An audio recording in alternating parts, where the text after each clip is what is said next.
Okay, so today we will talk about the Canon EOS R that I use now for over a year and my thoughts on why I think that a lot of people should buy this camera later this year. Intro.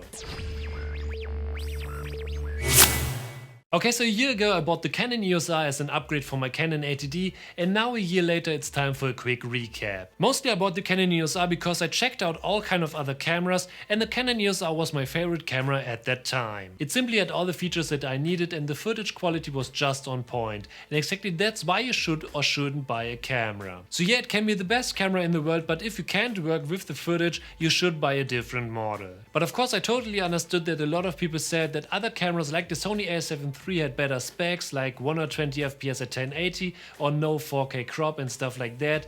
Yeah, that's true. I know that this is one of the biggest responses why a lot of people simply don't like the EOS R. But before we talk about the Canon EOS R specs, let's talk about something different. And I know that this is quite a personal aspect here, but I think that this is something a lot of people are thinking about too. And here I'm talking about the fact that I already bought Canon glass for my Canon 80D, and if I switch to another brand I simply have to buy new lenses because in most cases they won't work as good as they could work. And I definitely want that everything works properly and not just like, yeah, maybe it's okay. So in the end the price isn't just a new camera if you switch brands. In most cases it's new batteries, accessories, lenses and all that kind of stuff. So yeah, if you switch camera brands you need to think about that and you need to be sure that this is the way to go. And yeah, that's why I'm really happy that Canon included this adapter here, so you can use EF lenses on the EOS R too. So for example I can still use my EF 70-200 until I can afford the RF version later on.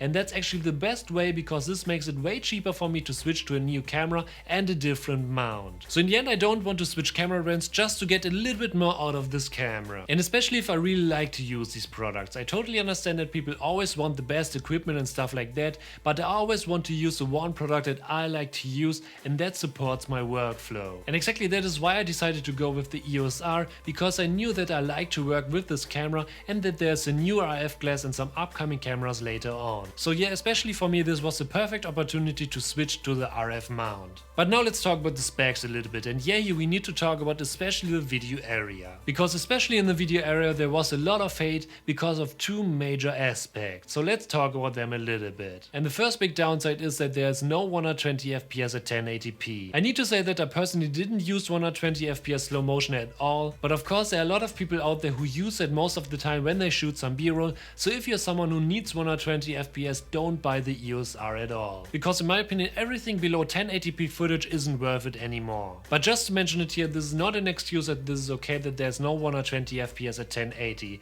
I have absolutely no idea how this happened, but that's what we have to deal with here. The second downside we need to talk about is the 4K crop. Especially for all the vloggers out there, this is extremely bad because you have to use a wider lens if you want to record in 4K. But for all kind of other stuff the crop is in my opinion not a big deal. Without the crop it would be better for sure. Again, this is not an excuse, but you can actually deal with it if you choose the right lens. In the end what I mostly do is to record in 1080p because yeah, the 1080p footage is in my opinion extremely good. So if you're a vlogger for example, you can still use the EOS R because the 1080p footage is actually worth it, and if you have a wide lens you can still record in 4K. So in the end the final footage of this camera is actually pretty good. So yeah, 4K crop is annoying, I totally understand that, but if you record a video in the end no one will know that you used a cropped 4K file. So if you can actually work with the footage, no one else will care about that. Another reason why I really like the Canon EOS R is C-Log. And yeah, I just love C-Log because you can just work with this footage. You simply dump the footage into Final Cut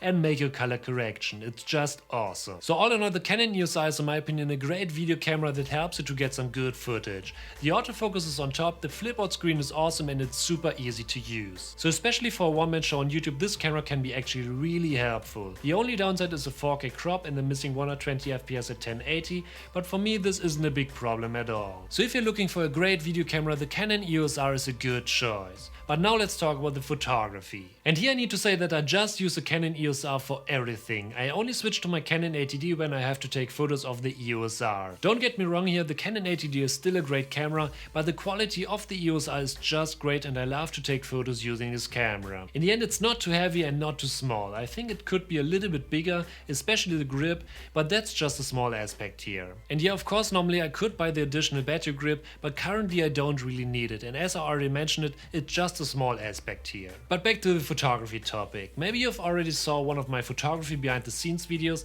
and especially in these videos you can see that the Canon EOS R is an absolutely great camera for photography. You can take great nature shots, you can use it to take photos of concerts and events, and yeah, the footage looks just great. And yeah, I used it for all kind of client work too, and especially in all kind of bad situations this camera helped me to get the most out of these situations. And especially the newer EF glass supports the high quality footage of the EOS R, but even with older EF glass like the Canon 70-200 2.8 IS2 lens, the quality is over the top. So yeah, even if you can't afford the newer EF versions of these lenses, just buy the EF version because it just works. So in the end it's just awesome to edit the footage in Lightroom, and whenever I'm back in the studio with new pictures I always want to check it out as fast as possible because I really like to work with the footage. So but now let's talk about the main question for this video. Would I buy the Canon EOS R again right now? And here I need to say no. Because the Canon EOS R5 and R6 are right in front of us, and the R5 is a big upgrade for me this year. Currently I nearly have all the lenses that I need except for a good vlogging lens like the RF15-35,